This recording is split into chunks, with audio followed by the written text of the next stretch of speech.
मेरे प्यारे बच्चों, आप सभी का स्वागत है आपके अपने YouTube channel Aftab study classes पे। आज के इस वीडियो में हम लोग बात करने वाले हैं यूपी टीजीटी पीजीटी कला के बारे में और कला से संबंधित आपके जितने भी एग्ज़ाम हैं उन सारे एग्ज़ाम्स के बारे में जो भी आपके क्वेश्चंस आते हैं। और हम लोग चल रहे थे एक निश्चित सिलेबस के अनुसार, जिसमें हम लोगों ने भारत के प्रागैतिहासिक कला केंद्र इसको कंप्लीट कर लिया था 7 वीडियो में। बता देता हूँ आपको, सिंधु घाटी सभ्यता की कला को 3 वीडियो में कंप्लीट कर लिया था। और इसके बाद हम लोग चल रहे थे अपने अगले चैप्टर पर, भारतीय चित्रकला के 6 अंक, जिसमें हम लोगों ने जोगीमारा कंप्लीट कर लिया था एक वीडियो में, बाघ कंप्लीट कर लिया था, और आज हम लोग यहाँ पर बादामी की गुफाओं को कंप्लीट करने वाले हैं। क्लास नंबर आज का रहने वाला है 13। इससे पहले के 12 क्लास हो चुके हैं। अगर आप लोगों ने उन क्लासों को नहीं देखा है तो उसका लिंक आपको डिस्क्रिप्शन बॉक्स में मिल जाएगा, वहाँ से आप लोग सारे क्लासों को देख सकते हैं। ठीक है, तो स्टार्ट करते हैं यहाँ पर बादामी गुफा के बारे में। अगर हम लोग बात करें यहाँ पर बादामी गुफा के बारे में, तो सबसे पहले बात ये आती है कि बादामी गुफा जो है कहाँ पर, तो ये कर्नाटक में है। कहाँ पर है? कर्नाटक में। और कर्नाटक में कहाँ पर है? तो बागलकोट जिले में स्थित है। ठीक है, पहली बात कि बादामी गुफा कहाँ पर स्थित है? कर्नाटक के बागलकोट जिले में स्थित है। क्वेश्चन याद कर लीजिएगा कि कर्नाटक, बादामी गुफा कहाँ है? कर्नाटक। ठीक है, कहाँ पर? बागलकोट में। बीजापुर पहाड़ी पर स्थित है। क्वेश्चन पूछता है कि बादामी गुफाएं निम्नलिखित में से किस पहाड़ी पर स्थित हैं, तो आपको बताना होगा बीजापुर पहाड़ी पर स्थित है। बादामी गुफा का जो प्राचीन नाम है वो क्या है? बातापी या वात्यपिपुरम। क्या हो जाएगा? वात्यपिपुरम, ये हो जाएगा इसका नाम, बातापी या वात्यपिपुरम। इसकी खोज किसने की थी और कब की थी? तो इसकी खोज की थी स्टेला क्रैमरिश ने की थी, 1924 में की थी। कब की थी? 1924 में इसकी खोज स्टेला क्रैमरिश ने की थी। क्लियर हुई बात? ये बात समझ में आ रही होगी आप लोगों को यहाँ पर। तो इन चीज़ों को सही तरीके से आपको याद भी करना है, साथ में नोट बनाते हैं, और आप लोग नोट्स बना रहे होंगे उसमें आप लोग उसको लिखते हुए जाइएगा कि बादामी गुफा कर्नाटक के बागलकोट जिले में स्थित है, बीजापुर पहाड़ी में स्थित है, प्राचीन नाम वातापी। ठीक है, इसकी खोज स्टेला क्रैमरिश ने 1924 में की थी। अब आगे देखेंगे हम लोग कि बादामी गुफाओं का निर्माण किसने करवाया था, तो मंगलेश ने करवाया था। किसने? मंगलेश। बादामी गुफाओं को चालुक्य राजवंश के तहत विकसित किया गया था। राजा थे आपके पुलिकेशिन द्वितीय इस समय, तब विकसित किया गया था। चालुक्य वंश के राजा थे आपके पुलिकेशिन द्वितीय के समय में। ठीक है, आगे आपका है यहाँ पर कि चालुक्य वंश की राजधानी तो हो जाएगी बादामी। क्या थी? बादामी। जगन्नाथ मुरलीधर अहिवासी, जिसे कहते हैं JM अहिवासी, इनका पूरा नाम क्या है? जगन्नाथ मुरलीधर अहिवासी ने सर्वप्रथम बादामी के भित्ति चित्रों की प्रतिलिपि तैयार की। अगर आपसे क्वेश्चन पूछा जाए कि जो बादामी गुफा है तो उसके भित्ति चित्रों की प्रतिलिपि सबसे पहले किसने तैयार की, तो तैयार की थी जगन्नाथ मुरलीधर अहिवासी, JM अहिवासी। ठीक है, और अगर आपसे पूछा जाए कि बादामी गुफा से जो चित्र प्राप्त हुए वो किससे संबंधित हैं, तो शिव विवाह से संबंधित। या पूछा जाए कि शिव विवाह से संबंधित चित्र किस गुफा से प्राप्त हुए हैं, तो आप क्या बताएंगे? बादामी गुफा। और ये क्वेश्चन जो है आपका एग्जाम में आया हुआ भी है कि शिव विवाह से संबंधित चित्र किस गुफा से प्राप्त हुए हैं, तो ये बादामी गुफा से प्राप्त हुए हैं। बादामी गुफा का संबंध शैव धर्म से है, वैष्णव धर्म से, जैन धर्म, इन तीनों धर्मों से इसका संबंध है। किससे किससे? शैव धर्म, वैष्णव धर्म, जैन धर्म। क्लियर बात? आगे है आपका कि बादामी गुफाओं की संख्या कितनी है? बादामी गुफाओं की संख्या आपकी है 4। बादामी गुफाओं की संख्या कितनी है? 4। पहली है जो वो है शैव धर्म से संबंधित। किस धर्म से संबंधित है? शैव धर्म से। दूसरी तीसरी है वैष्णव धर्म से, और चौथी है जैन धर्म से संबंधित। याद कर लीजिएगा इस चीज़ को। अगर आपसे क्वेश्चन पूछा जाए, इसको ध्यान रखना इस बात को, कि शिव विवाह से संबंधित चित्र कहाँ से प्राप्त हुए हैं? कौन से विवाह? शिव विवाह से संबंधित चित्र कहाँ से प्राप्त हुए हैं? तो बादामी गुफा से। शैव धर्म, वैष्णव धर्म, जैन धर्म से संबंधित चित्र प्राप्त हुए हैं। बादामी गुफाओं की संख्या कितनी है? 4। बादामी गुफाओं की संख्या कितनी है? 4 है। पहली गुफा में क्या है? शैव धर्म से संबंधित है। दूसरी तीसरी है वैष्णव धर्म से संबंधित, चौथी है जैन धर्म से संबंधित। बात क्लियर हुई? पहली है शैव धर्म से संबंधित, दूसरी तीसरी है वैष्णव धर्म से संबंधित और चौथी है जैन धर्म से संबंधित। अब आगे देखिएगा, नटराज के रूप में भगवान शिव, नटराज के रूप में भगवान शिव कहाँ से प्राप्त हुए और शिव के तांडव का चित्र तो ये प्राप्त हुआ है प्रथम गुफा से। अगर बात की जाए कि बादाम में, देखिए बादामी गुफाएं में कितनी गुफाएं हैं पता है आपको, गुफाएं की संख्या कितनी है 4। तो पहली गुफा जो है उससे क्या प्राप्त हुआ है, नटराज के रूप में भगवान शिव, अगर ये आता है तो ये, और शिव के तांडव का चित्र, तो ये चीज़ें प्राप्त हुई हैं। यह हो सकता है, देखिए नटराज के रूप में भगवान शिव, शिव है, नटराज की मूर्ति बनी हुई उसी प्रकार की, तो वही उसी को हो सकता है कह दिया गया शिव के तांडव का चित्र, ठीक है, तांडव करते हुए। हो सकता है ये चित्र दोनों अलग अलग भी हो, ऐसा भी हो सकता है, ठीक है। लेकिन आप लोग ध्यान रखना चाहें, आपसे इस टाइप का क्वेश्चन पूछे कि शिव के तांडव का चित्र, तब भी आप बताएंगे प्रथम गुफा से, और नटराज के रूप में भगवान शिव, तब भी आप बताएंगे प्रथम गुफा से, क्योंकि ये क्वेश्चन जो है आपके एग्जाम में आए हुए क्वेश्चन है, पूछे गए क्वेश्चन है। आगे देखेंगे हम लोग, यहाँ पर देखिएगा दूसरी गुफा जो है, 4 गुफाएं, तो दूसरी गुफा है नृत्य के लिए प्रसिद्ध है, डांस के लिए फेमस है। ब्राह्मण धर्म संबंधी उपलब्ध प्राचीनतम भित्ति चित्र बादामी गुफा से प्राप्त हुए हैं। ब्राह्मण धर्म संबंधी उपलब्ध जो है प्राचीनतम भित्ति चित्र कौन सी, बादामी गुफा, उससे प्राप्त हुए हैं। आगे और आपका है कि Indian sculpture and painting, Indian sculpture and painting, ये एक पुस्तक है, किसकी पुस्तक है, कार्ल खंडेलवाला की। ये 1938 में प्रकाशित हुई थी, और इसी में बादामी का एक रंगीन चित्र प्रकाशित किया गया था 1938 में। ये इस प्रकार से क्वेश्चन आता है। ये पुस्तक किसकी है, पुस्तक का नाम है आपका Indian sculpture and painting, Indian sculpture and painting, और इस पुस्तक के लेखक हैं कार्ल खंडेलवाला। 1938 ईस्वी में यहाँ से बादामी का एक रंगीन चित्र प्रकाशित हुआ। बात समझ में आ रही होगी आप लोगों को, और आप लोग इन सारी बातों को अच्छी तरीके से समझ रहे होंगे, ठीक है। क्योंकि क्वेश्चन आया था कि बादामी का एक रंगीन चित्र कब प्रकाशित हुआ था, तो आप बताएंगे 1938। डालना, ये पुस्तक अगर आ जाती है तब भी आप बताएंगे। पुस्तक के राइटर कौन है, कार्ल खंडेलवाला। आदिनाथ जैन तीर्थंकर बादामी गुफा संख्या 4 की छवियां, मतलब क्या है, आपको बताया था मैंने कि पहली गुफा, दूसरी गुफा, तीसरी गुफा, चौथी गुफा। पहली गुफा संबंधित थी शैव धर्म से, दूसरी तीसरी वैष्णव धर्म से, चौथी जैन धर्म से, बताया था। तो चौथी गुफा के बारे में यहाँ पर बात हो रही है आपसे कि बादामी गुफा संख्या 4 की छवियां, तो आदिनाथ जैन तीर्थंकर, ये हो जाएगा।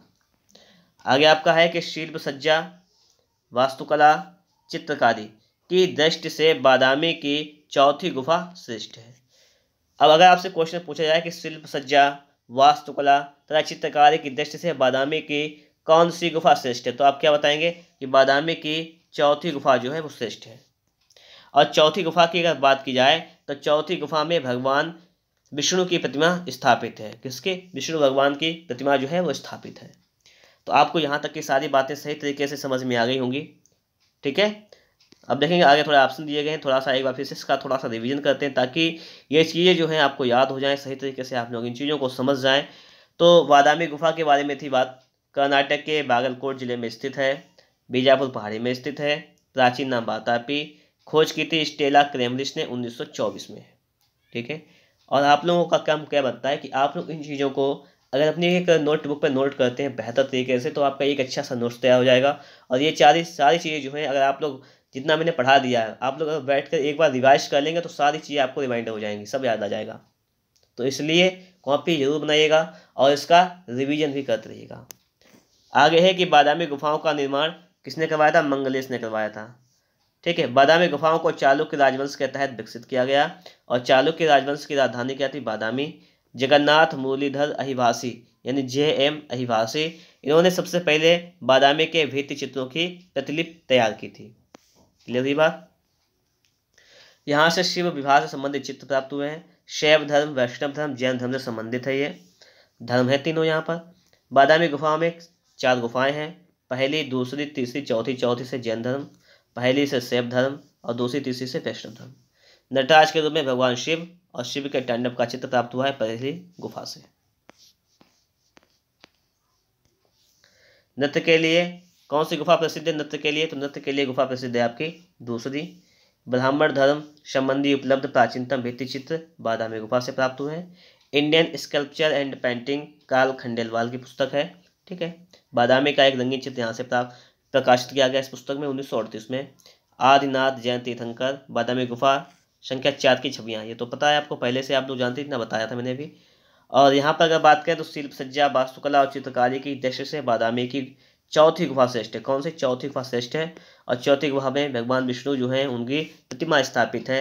ये बात समझ में यहाँ तक आ गई होगी। आगे देखते हैं हम लोग यहाँ पर कि बादामी की गुफाएं किस शैली का प्रतिनिधित्व करती हैं। यह है यहाँ पर किस शैली का प्रतिनिधित्व करती हैं, तो आपका हो जाएगा चालुक्य। क्या हो जाएगा? चालुक्य हो जाएगा आपका यहाँ पर। अगला है कि बादामी की गुफाओं की खोज किसने की थी? तो किसने की थी? स्टेला क्रेमरिस ने की थी। किसने की थी? स्टेला क्रेमरिस ने की थी। और कब की थी? आपको बताया था, अभी भी बताया था, 1924 ईस्वी में। यह की थी 1924 में स्टेला क्रेमरिस ने। ठीक है। तो यहाँ तक की आपको बातें समझ में आ गई होंगी। तो हम लोगों ने यहाँ पर बादामी गुफाओं के बारे में पढ़ लिया है। चलिए थोड़ा सा हम लोग रिवीजन करते हैं, जो लोग हम पीछे पढ़ चुके हैं उसका थोड़ा सा रिवीजन भी कर लेते हैं। ठीक है। हम लोगों ने पढ़ा था बाघ की गुफाओं के बारे में, थोड़ा सा इसके बारे में हम लोग रिवीजन कर लेते हैं कि बाघ की गुफाएं। ठीक है, इसके बारे में थोड़ा सा हम लोग यहाँ पर रिवीजन करेंगे ताकि आपको चीज़ याद रहें। और आप लोग याद तो करते ही होंगे, तो आप लोग थोड़ा सा देख लीजिएगा क्या क्या चीज़ आपको आती है। अगर बाघ की गुफाओं की बात करें तो ये कहाँ पर स्थित है, तो आप बताएंगे ये एमपी में स्थित है, यानी मध्य प्रदेश में स्थित है। मध्य प्रदेश में कहाँ पर है? तो मध्य प्रदेश में ये धार जिले में है। ठीक है। किस पर्वत को काट कर बनाए गए हैं? तो आप बताएंगे विंध्य पर्वत को काट कर बनाए गए हैं। कौन से? विंध्य पर्वत को ये काट कर बनाए गए हैं। ठीक है। खोज किसने की थी? तो डेंजर फील्ड ने इसकी खोज की थी। किसने? डेंजर फील्ड ने इसकी खोज की थी। और कब की थी? 1818 में इसकी खोज हुई थी। और ये किस काल की हैं? अगर पूछा जाए बाकी गुफाएं तो ये गुप्त काल की हैं। और ये बौद्ध धर्म से संबंधित है। और बौद्ध धर्म की किस शाखा से? महायान शाखा से है। ठीक है। और इसके बाघ गुफाओं की जो प्रतिलिपियां हैं वो कहाँ रखी हुई हैं? तो आप बताएंगे कि ग्वालियर दुर्ग के पुजारी महल में रखी हैं। ये असित कुमार हलदार और नंदलाल बोस ने बाघ गुफा के चित्रों की प्रतिलिपियां कब तैयार की थी? किसने किसने? असित कुमार हलदार और नंदलाल बोस, इन लोगों ने तैयार की थी 1921 ईस्वी में। क्लियर। अगर आपसे पूछा जाए कि बाघ में कुल कितनी गुफाएं हैं, तो कितनी गुफाएं आपको पता है कि 9 गुफाएं हैं। कितनी गुफाएं हैं? 9 गुफाएं हैं। और पहली गुफा का नाम क्या है? गृह गुफा। क्या नाम है? गृह गुफा। पहली गुफा का नाम है गृह गुफा। दूसरी का नाम क्या है? गुसाई। ठीक है, गुसाई हो जाएगा आपका दूसरी का नाम। अगर बात क्या है तीसरी गुफा का नाम क्या है? तो हाथी खाना। तीसरी गुफा का नाम क्या हो जाएगा आपका? हाथी खाना। और सबसे अधिक चित्र किस गुफा से प्राप्त हुए? तो चौथी गुफा से। उसका नाम क्या है आपका? रंग महल। क्या नाम है? रंग महल उसका नाम है, याद रखना। और अगर एक क्वेश्चन वो भी आता है कि व्याख्यान मंडल या पाठशाला, क्या आता है कि व्याख्यान मंडल या पाठशाला से रिलेटेड आता है, तो ये संबंधित है 5वीं गुफा से। ठीक है। और छठी गुफा जो किससे संबंधित है? शिक्षकों का निवास स्थान। शिक्षकों का निवास स्थान छठी गुफा।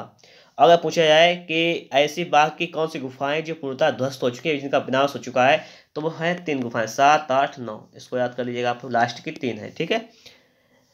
अब अगर बात की जाए कि नीले रंग का एक कबूतर का जोड़ा कहाँ से मिला है? किस रंग का? नीले रंग का कबूतर का जोड़ा, वो कहाँ से मिला है? वो मिला है बाघ गुफा से। सही है। बाघ गुफाओं को किस नाम से जानते हैं? उसका अन्य नाम क्या है? तो उसका अन्य नाम हो जाएगा आपका पंच पांडु। क्या नाम हो जाएगा? पंच पांडु। इस बात को भी आप लोग ध्यान रखिएगा। ये सारी बातें जो है ध्यान रखने वाली हैं। ठीक है। और सबसे इंपॉर्टेंट क्वेश्चन क्या बनता है बाघ गुफा से कि जो रंग महल जो है आपकी, रंग महल, यह गुफा जो है वो किस नंबर की है? ये नंबर पूछ लेता है कौन से नंबर की गुफा है, तो आप बताएंगे 4 नंबर की गुफा है। ठीक है, चौथी गुफा है रंग महल। बात समझ आ रही होगी यहाँ तक। चलिए अब थोड़ा सा रिवीजन करेंगे हम लोग जोगीमारा गुफा के बारे में। जोगीमारा गुफा, इससे रिलेटेड हम लोग थोड़ा सा यहाँ पर रिवीजन करने वाले हैं यहाँ पर। तो सबसे पहले अगर पूछा जाए कहाँ पर स्थित है, तो छत्तीसगढ़ में है। कहाँ पर है? छत्तीसगढ़ में स्थित है। ठीक है, छत्तीसगढ़ में। किस पहाड़ी पर? रायगढ़ की पहाड़ी पर। कहीं पर रायगढ़ मिलेगा, कहीं रामगढ़ मिलेगा, याद रखना इतनी बात को। और इससे जो चित्र प्राप्त हुए हैं वो कितने चित्र प्राप्त हुए? तो 7 चित्र प्राप्त हुए हैं। कितने? 7 चित्र इससे आपको प्राप्त हुए हैं। अगर बात की जाए कि प्रथम खंड में क्या प्राप्त हुआ है, 7 खंड में प्राप्त हुए हैं, 7 चित्र प्राप्त हुए हैं। तो अगर पहले खंड की बात करें तो यहाँ पर कुछ आदमी हैं जिनकी आकृतियाँ बनी हुई है, हाथी के चित्र है, मछली के चित्र, ये हमें पहले से प्राप्त हुए हैं। अगर हम लोग दूसरे की बात करें तो दूसरे में क्या है, बताया था मैंने आपको इससे पहले की वीडियो में कि कुछ व्यक्ति जो है एक वृक्ष के नीचे बैठे हुए हैं, ठीक है, वार्तालाप कर रहे हैं या विश्राम कर रहे हैं, ऐसा चित्र प्राप्त हुआ है। और अगर तीसरे खंड की बात की जाए तो सफ़ेद पृष्ठभूमि पर काली रेखाओं द्वारा एक बगीचे का चित्र बना है जिसमें लाल लिली के पुष्प पर एक युगल नृत्य करते हुए चित्रित है। अगर चौथे खंड की बात की जाए तो यहाँ पर जगह की गुड़िया जैसे बौने आकार के अनुपात रहित मनुष्य चित्रित है। कैसे? जिनका कोई निश्चित अनुपात नहीं है, ऐसे हैं। पांचवी में क्या है कि इसमें एक स्त्री लेटी हुई लगता है, संभवतः ऐसा हो सकता है कि वह एक नर्तकी हो, और क्या है कि उसके चारों ओर गायन वादन वाले लोग बैठे हुए हैं, कुछ लोग बैठे हुए हैं, तो ऐसा प्रतीत होता है, ठीक है। और छठे से क्या प्राप्त हुआ है? छठे से प्राप्त हुआ है प्राचीन ढंग से रथों जैसे चैत्यों का अंकन दिखाई देता है। और सातवें से क्या मिलता है? भवन, जैसे ग्रीक रथों के समान भवन बनाए गए हैं, वो सातवें से प्राप्त होते हैं। तो ये तो रही बात जोगीमारा गुफा के बारे में कि कितने चित्र प्राप्त हुए, तो आप बताएंगे 7 चित्र प्राप्त हुए। उनके प्रथम खंड, द्वितीय खंड, आपको 7 खंड के बारे में बता दिया है, ठीक है। और अगर बात की जाए आप लोगों से कि जोगीमारा जो गुफा है उसकी माप क्या है, तो आप क्या बताएंगे? 10 बाई 6 बाई 6। ये क्या है 10 बाई 6 बाई 6? कि 10 फीट लंबाई है, तो 6 फीट चौड़ाई, 6 फीट ऊंचाई है। क्लियर? और जोगीमारा की जो गुफा है वो किस धर्म से संबंधित है, तो आप बताएंगे वो संबंधित हैं जैन धर्म से। किस धर्म से संबंधित है? जोगीमारा की गुफाएं जैन धर्म से संबंधित हैं। जोगीमारा के चित्रों का अध्ययन किसने किया था और कब किया था? तो 1914 ईस्वी में असित कुमार हलदार व क्षेमेंद्र नाथ गुप्ता ने किया था। जोगीमारा के चित्रों का अध्ययन 1914 ईस्वी में असित कुमार हलदार व क्षेमेंद्र नाथ गुप्ता ने किया था। ये भी बात हो गई क्लियर, ठीक है। और अगर आपसे पूछा जाए कि एशिया की सबसे प्राचीन नाट्यशाला, ये क्वेश्चन पूछा जाता है कि एशिया की सबसे प्राचीन नाट्यशाला, तो आप क्या बताएंगे? सीता बेंगड़ा। क्या बताएंगे? सीता बेंगड़ा। ये कहाँ पर स्थित है? तो ये जोगीमारा के पास में स्थित है। क्लियर बात? तो जोगीमारा गुफा से चित्र बने हैं, अधिकांशतः चित्र कहाँ पे हैं? तो छत पर बने हुए हैं। और ये फेमस किसके लिए है? तो ये भित्ति चित्र के लिए फेमस है जोगीमारा। ये किसके लिए फेमस है? भित्ति चित्र के लिए फेमस है। तो आपको ये सारी बातें समझ में आ गई होंगी। अगर आप लोगों को वीडियो अच्छा लगा हो तो इसलिए आप लोग वीडियो को एक बार लाइक कर दीजिएगा। चैनल पर नए हैं, चैनल को सब्सक्राइब नहीं किए हैं तो आप लोग चैनल को सब्सक्राइब जरूर कर लीजिएगा। मिलेंगे आपको एक नेक्स्ट वीडियो में नेक्स्ट टॉपिक के साथ।